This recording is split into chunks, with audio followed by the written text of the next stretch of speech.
When it comes to setting career ambitions, watch what you wish for. And that's what we're talking about today on Black Ram TV's podcast, Gaining Ground. My name is Daniela Sigia, and I am Chief Strategist and Creative Director at Black Ram Media Group, Inc. Thank you for joining us today. Watch what you wish for.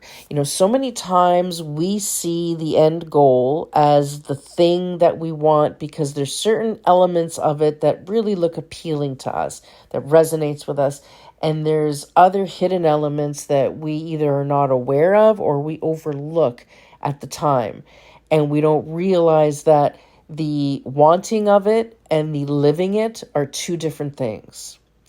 And it is heartbreaking when you have spent the better part of a decade, let's say, working towards achieving a certain goal, getting there, and hating it.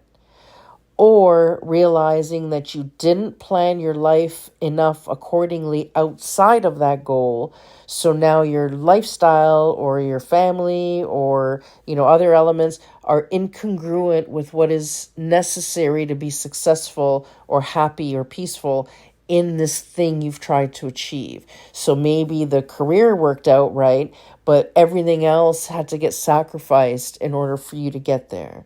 Because maybe your spouse didn't have compatible goals, let's say. So the choosing of the spouse would have been different had you realized what living this life would have been like. But you were so focused on the parts about it that you wanted, you ignored the rest of the things. And that sort of happened to me once. I remember I was working for a business and I had the kind of job that was the daily grind. It was a lot of negative phone calls. I did all their customer service and most of their customer service calls were really negative. So I had to handle that and the, accounts payables and receivables and that sort of thing and reports. And it was a lot. It was really a lot. And it felt very unglamorous because it was boring. I was sitting at my desk, staring at my computer, and nothing deviated from that. And I tried doing the things. I tried bringing it to cafes. I'd bring my computer to the park in good weather. And, I would try to do things in beautiful environments. And even that, couldn't help me after a while. I was bored. And I would look at the executives in this company and they have the life, First of all, they had the budget, they had the wardrobes, they had business meetings in restaurants. They came in at 10 and left at 2, and they were making these high stake decisions. And I'm smart. I could make high stake decisions, So I wanted those things. I wanted the first class travel and all of the stuff. And that's all I saw was that. So then, I worked really hard and I got that. And then I get there and every phone call is miserable. Everything was high stakes. The adrenaline was constant. Even when I was on the first class flights, it was just so I could work more. It wasn't so I could take a nap, So all these things were really heavy. It was a heavy job and it became really toxic.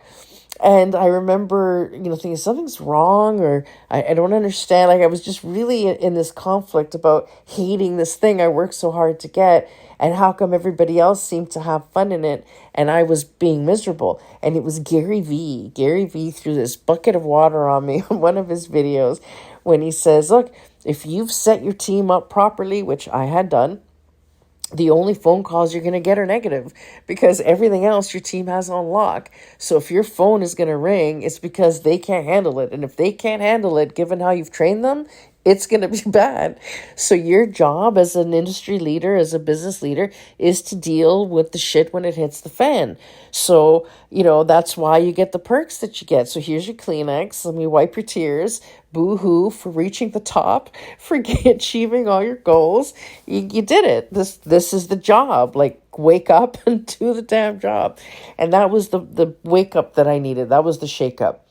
That I realized I worked so hard to be, a dealer of disaster. Like it was just awful.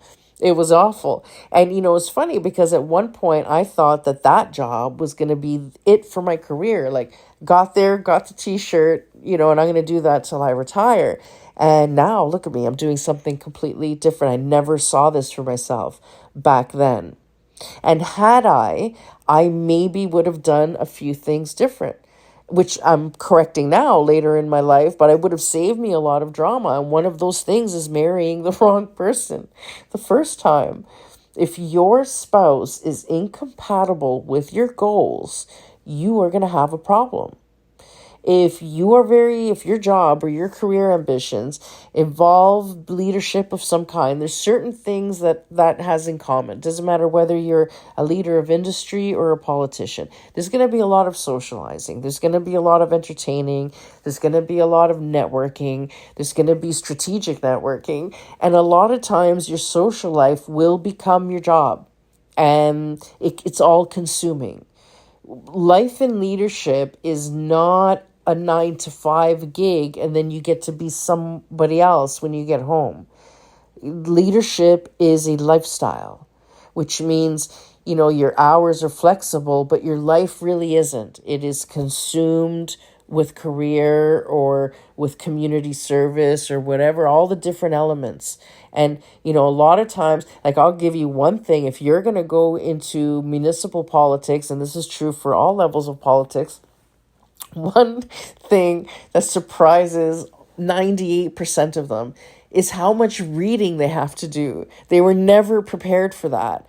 So, for example, even if you do municipal and you become a municipal councillor, right? And you think, okay, well, they said I only have to appear on council once a week for 3 hours, and that there might be some stuff I do in between, so, and the paycheck is for 16 hours a week, let's say. So I'm only going to be doing 16 hours a week. It's like, oh, really? Are you? 16 hours a week maybe at council or dealing with constituents. But one thing that you are not paid for, that is not listed in your hours, is all the reading you have to do. You're not going to fit that into those 16 hours. I'm telling you that now. You will be shocked by how much you have to read. And that throws a lot of people off. So if you own a business that requires a lot of time, and you only have a little bit of time after work to, unwind, and you need that time, when are you going to do all the legislation you have to read and then the background material to educate you on the subjects you don't know about, that you're making decisions about? There's a lot of study and a lot of reading as a municipal government official, and most people aren't aware of that. So if you hate reading, you're going to hate that job. So these are the things that people don't, and they're small and they're practical, but it impacts how you live your life, and it impacts your quality of life. If you hate traveling, you're not going to want certain position. If you're the kind of person that loves being home and hates being out in the world, you got to account for that when you're creating your long-term ambitions. And when you choose a spouse or you start to raise a family, you need to raise them in a manner that will complement those future goals. When you are going to start a business, for example, or grow a business, you need to have a legacy plan. If you're going to, let's say, become a politician, you're going to have to step away from whatever you're working on professionally. You need to step away during RIP period. And actually, if you can step away a month before, even better.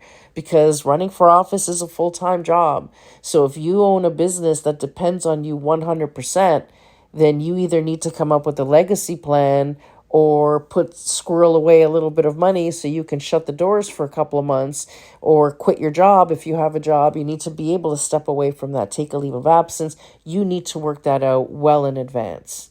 So know this, and listen, for sure in 10 years, I know by that point I'm probably going to run for office. What should I be doing in the next decade that is something that I could easily walk away from if I had to, even if it was just temporarily? And then if I win, well, then we'll rethink things altogether. But you need to have that in place, and your family has to be ready for that and compatible with that. So make sure that the job is one that your family can handle, or build your family accordingly. and B, that is something you even want to do when you get there. Because there's nothing worse, like I said, than spending, 5, 6, 7 years on a project that you end up walking away from because you hate it when you get there. And not that that's a bad thing, even should that happen to you. I spoke to somebody at a party the other night who had this really big job. I was shocked when I found out they were a PhD of something, and they had this really cool job, and all, it was really awesome, but they hated it. They were there, they did it for a while, and they really, really hated it, and they quit and became a flight attendant. And they were shocked at how many people that were flight attendants were actually PhDs or high-level executives of big cosmetic companies, even, that quit everything, vice president of whatever, and they quit to become a flight attendant, and they love being a flight attendant. There are times where you get to the point in your career that even when you're at the top of your game, it gets stale. Like I said, you got there, you got the t-shirt, and you realize that you got the paycheck and all the prestige, but that also comes with a lot of bullshit, and it's just not fun anymore. There may come a time that you want to step away. So now you can think, okay, if that should happen to me, what can I have? What can I do? And if you need to start, let's say your public profile or what you want to do requires a public following, and you haven't done it in all of these years, now you're starting from scratch at the time you already need it rolling. I spoke to someone also at a party not long ago who has an ambition of writing and publishing a book. And they had been published previously by a company, and they weren't happy with how that went. So they really want to self-publish this time. They want to do a Kindle thing, and they're about ready. They're about to start writing. And I said, that's fantastic. What are you doing for your PR? And she said, nothing. I haven't even, finished the book yet.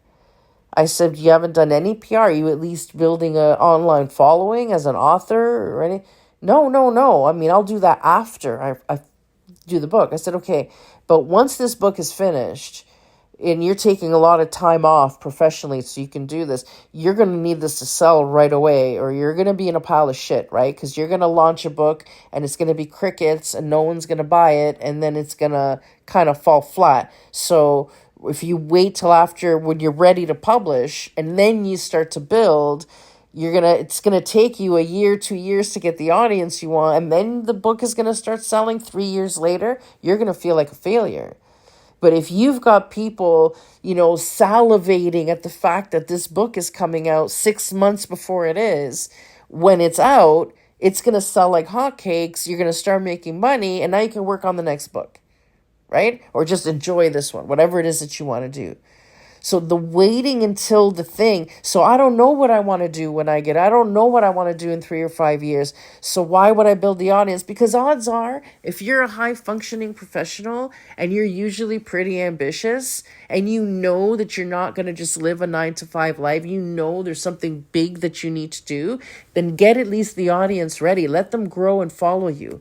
Let them join your journey and watch you as you bloom and blossom, and they will grow with you. So then when you do have the aha moment and you know what it is you're going to do and you launch it, you've got a solid platform to do that from. Even if you never decide to, maybe you say, I'm going to run for office one day, and you get yourself ready for that, and then you decide not to at the last minute, not a big deal. Because all of the stuff that it requires to run for office is all the same stuff that's required to be successful in just about any industry. So if you have to apply for just a job, but a really good job, you're going to have, better than any resume, you're going to have something that someone can go through and really get to know who you are and how you've grown and how you contribute to your community, how integral you are as a person. And that's going to give you the edge. Doesn't matter what you want to do. And should you get inspired to write a book, the day you publish, you're going to sell a shit ton of copies because you're set up to do that. So this is where working on things now, again, but even then, okay, so I want to be an author, great, because you love to write. But remember, you can only get paid to write if you sell the books. And the days of being discovered by a publisher and making money that way are over. The publishers make the money, right? So now you have to realize that sales is part of that.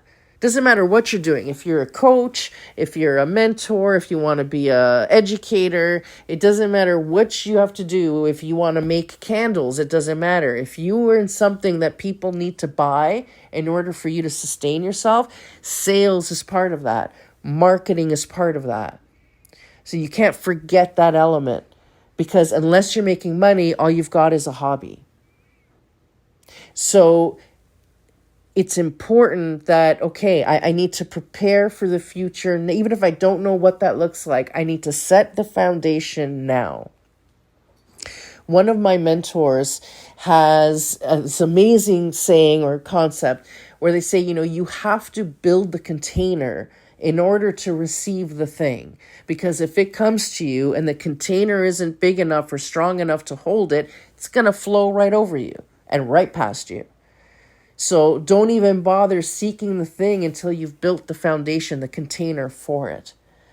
So now is the time to really start evaluating. So besides the fact that something might think it's a good idea, something, there's an element of it you like, well, am I really going to love living it? Is this what's the lifestyle around somebody in that position? And can I handle it? And if the answer is yes, then great. Can my spouse handle it? Can my kids handle it? Let me get them ready now. Can my business handle it? Let me get that ready now. So that no matter what it is that my ambition is, when it appears, I get the big epiphany of what it is I'm supposed to do, I've got everything ready and a solid foundation. So my opponents, while they're playing catch up and scrambling and getting everything together, I'm already solid. And I can waltz to the finish line while they're, scratching and pulling themselves on their knees to get there. I'll waltz there. Imagine if you wanted to run for office one day and you're getting yourself prepared, and you get yourself prepared to the point that not only should you step forward, you're taken seriously, but people are begging you to run before you're even thinking about it. Wouldn't that be fantastic? And that when your answer is yes, and they say, okay, how's your social media? I have a massive following. There's nothing to scrub. Everything is great. Oh, okay. What about your job? I have money put away, so I'll be able to resign and give this campaign my full focus. That's what you want to be when you're in that, intake interview, to see if you're good enough to put yourself forward as a candidate. My spouse is media trained, and her social media is fantastic too. And my kids have been trained. Their social media is really great. As a family, we're in this together. My spouse wants to be the partner of an elected official, and they're prepared, and this is why. And these are the things in my life I have prepared, and my friends that I have prepared, and professionals that I have on hand to do communications and do this and do that, because I know this is what's needed of me, and I am incredibly fit, so I can knock on, 300 doors in a day and not crack a sweat. So these are the things that you want to start working on now, so that you can be operating at your best possible capacity in every single element of your life, including building a public profile, so that when the opportunities make themselves available, because if you're preparing for them, they will, you will be able to receive them with grace and be incredibly successful. And on that positive note, I will leave you, and I hope that this was a good conversation for you, and know that Black Ram Media Group Inc. is always working to help make these sort of transitions or developments easier, these sort of growths, and we're working on an app right now, and we're going to be looking for 10 foundational members to help give us some feedback on it, so that we can get it great before we release it to the public.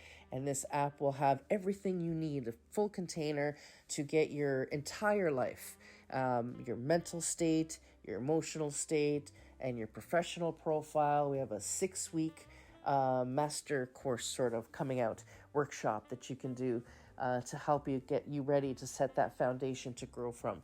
And I'm looking forward to telling you more about that soon. So please follow, like, comment, and we'll make sure that you find out about that when it's ready. And on that note, go get them. Have a great day, everybody. See you again soon. And thank you for joining us at Gaining Ground at blackrammedia.com.